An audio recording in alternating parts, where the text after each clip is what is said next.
Selamat pagi, Pak Aris dan teman-teman. Perkenalkan, nama saya Erlangga Satria Kencana Samudro, atau biasa dipanggil Angga, dari kelas 12F, absen 13. Pada kesempatan kali ini, saya akan presentasikan tugas dinamika panggilan hidup dengan topik urutan ibadah Kristen. Dalam presentasi ini, saya akan menjelaskan mengenai pemuka agama Kristen, sejarah ibadah, spiritualitasnya, bentuk karya pelayanannya, serta makna pribadi yang saya dapat dari pendalaman ini. Sebelum kita masuk, saya akan membahas terlebih dahulu mengenai pemuka agama Kristen.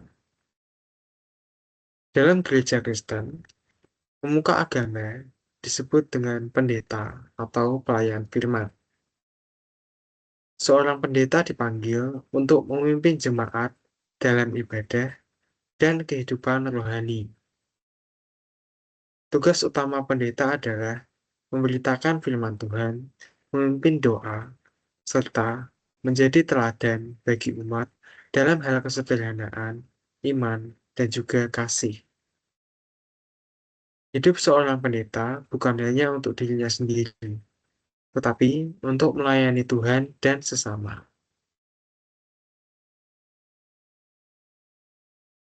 Ibadah Kristen sudah ada sejak zaman para rasul di Perjanjian Baru. Pada masa itu, orang Kristen mula-mula beribadah di rumah-rumah sederhana. Mereka berdoa, membaca firman, dan melakukan perjamuan kasih bersama-sama. Ketika gereja berkembang, ibadah mulai dilakukan secara lebih teratur. Pada masa reformasi gereja abad ke-16, Martin Luther dan para reformator lainnya menekankan bahwa ibadah harus kembali berpusat pada firman Tuhan dan bukan pada tradisi manusia.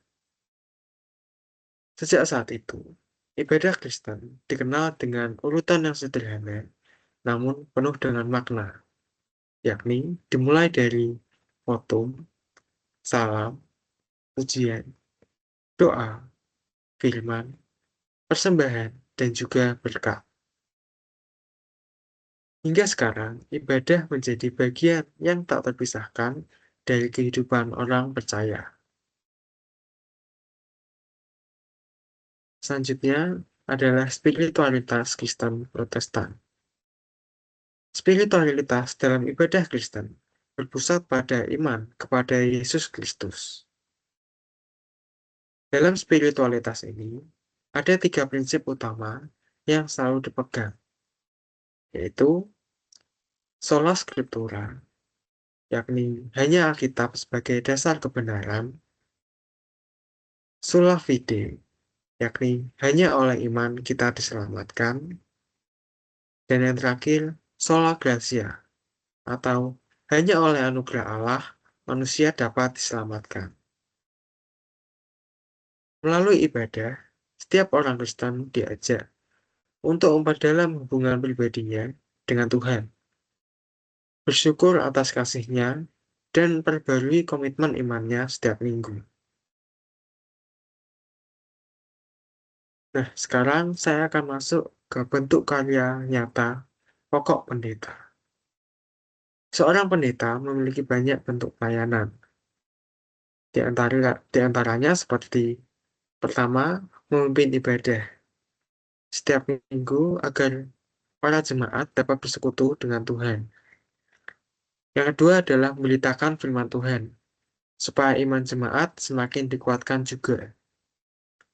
Yang ketiga, melayani sakramen, seperti baptisan dan perjamuan kudus.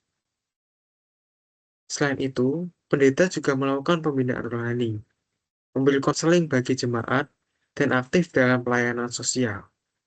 Misalnya, mengunjungi orang sakit atau membantu masyarakat yang membutuhkan. Semua karya itu dilakukan sebagai bentuk kasih dan pengabdian kepada Tuhan. Nah, sekarang kita akan masuk ke dalam urutan ibadah Kristen.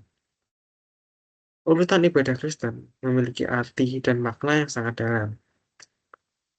Ibadah biasanya dimulai dengan votum dan salam, yaitu pengakuan bahwa pertolongan kita berasal dari Tuhan.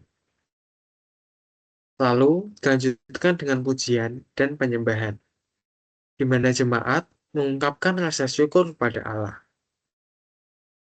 Setelah itu, ada doa pembukaan dan pembacaan firman Tuhan. Kemudian, khotbah atau renungan yang disampaikan oleh pendeta.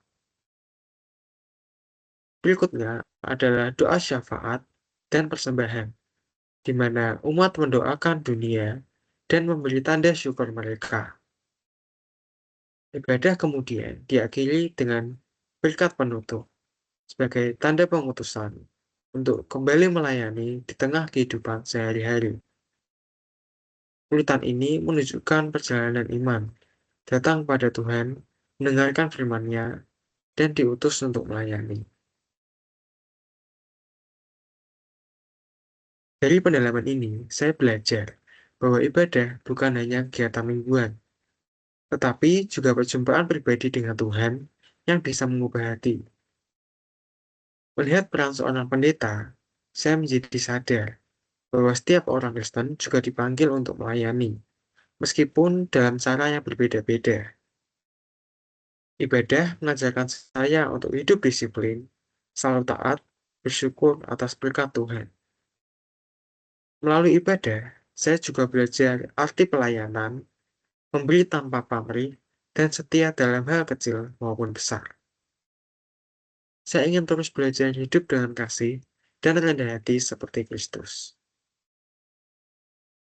Sebagai penutup, saya ingin menegaskan bahwa panggilan menjadi pemuka agama adalah bentuk pengabdian total kepada Tuhan dan jemaatnya.